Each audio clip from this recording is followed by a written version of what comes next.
Welcome back, everyone. Today's session is focused on the theme of examine.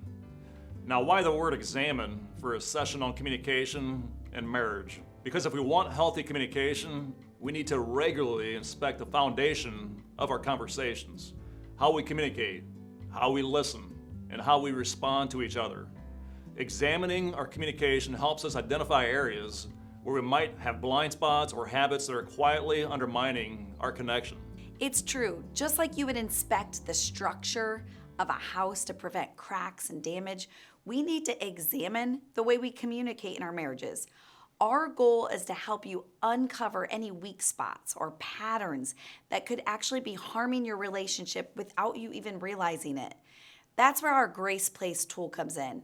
It's a proactive way to bring grace, empathy, and understanding into your conversations. To give you a little background, we didn't always communicate in the most grace-filled way. In fact, we were actually often caught in these cycles of miscommunication and frustration, which sometimes turn into mind games.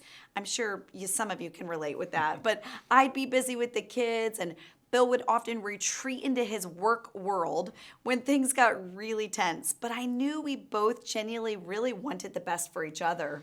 Yeah, and this cycle went on for a while, and it took a toll on us. I'll just be honest with you. I admit I wasn't always the best at facing things head on.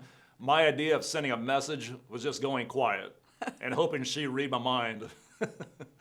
Which, surprise, that didn't always exactly work out well. So one evening, we finally decided to take a step away from all the busyness and to go to one of our favorite restaurants downtown. This was a cozy place with a peaceful atmosphere, and I asked the host if we could have the most private seat possible. And what do you know? They seated us in a part of the restaurant they called the basement, right next to a fireplace. It was like we'd walked into a secret meeting spot. And that's when things began to shift for us. There was something about this cozy atmosphere that we needed that really set the stage for us to be real with each other. We were sitting by the fire, we both took a deep breath, and we started asking each other some big questions. We needed to break the cycle and get intentional about how we were communicating. So we asked each other, what could it look like and what would it look like if I had a proactive plan for how to communicate with grace? How could we create a safe, grace-filled space for each other? Also, who was going to order the dessert? That was the most important pretty question. Important.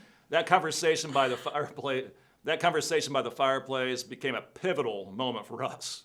Out of it, we created what we now call the Grace Place tool. It's helped us move from reactive to proactive, which I'll be honest was a major shift for me. It's all about listening, serving, and supporting each other with empathy. No more expecting Steph to guess what's on my mind.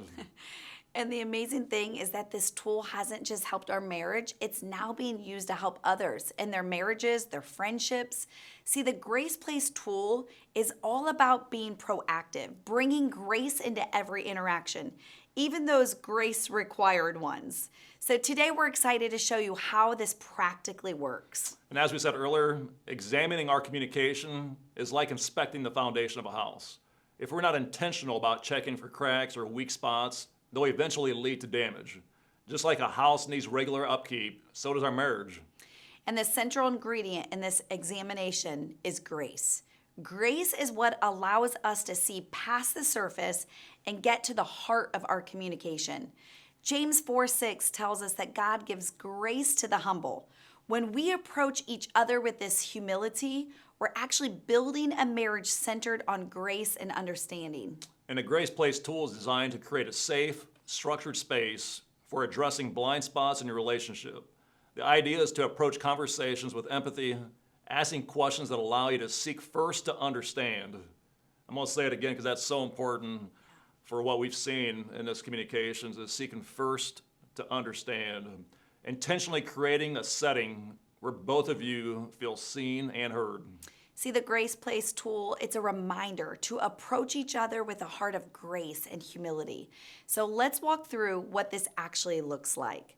So here's an example of how we use the Grace Place tool in our marriage.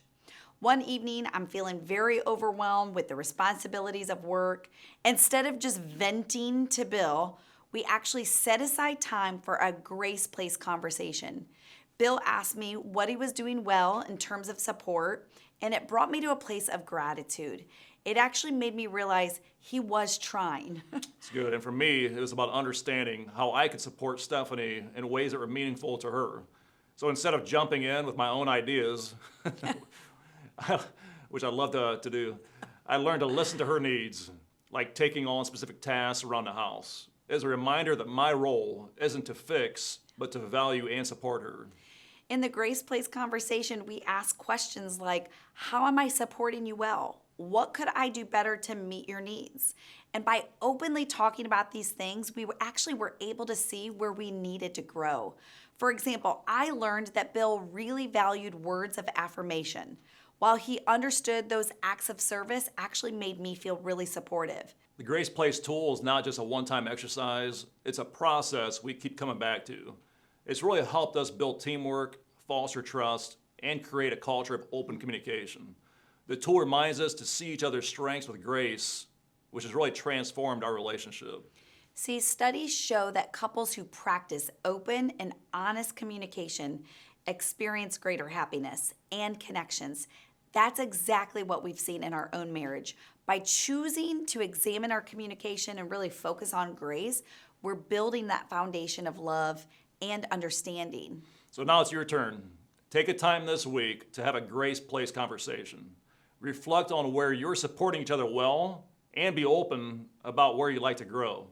Write down one area you want to focus on. Maybe it's listening more intently, expressing gratitude more frequently, or showing empathy during tough conversations.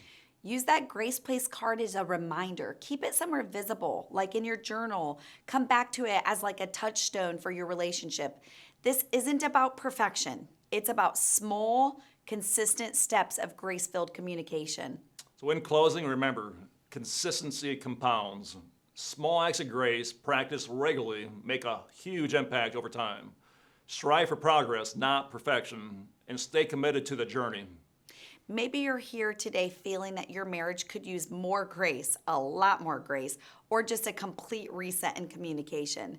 With grace, humility, and intentional effort, you can strengthen the foundation of your marriage. Let's move forward today with a renewed commitment to really examine our communication and continue to grow in this grace.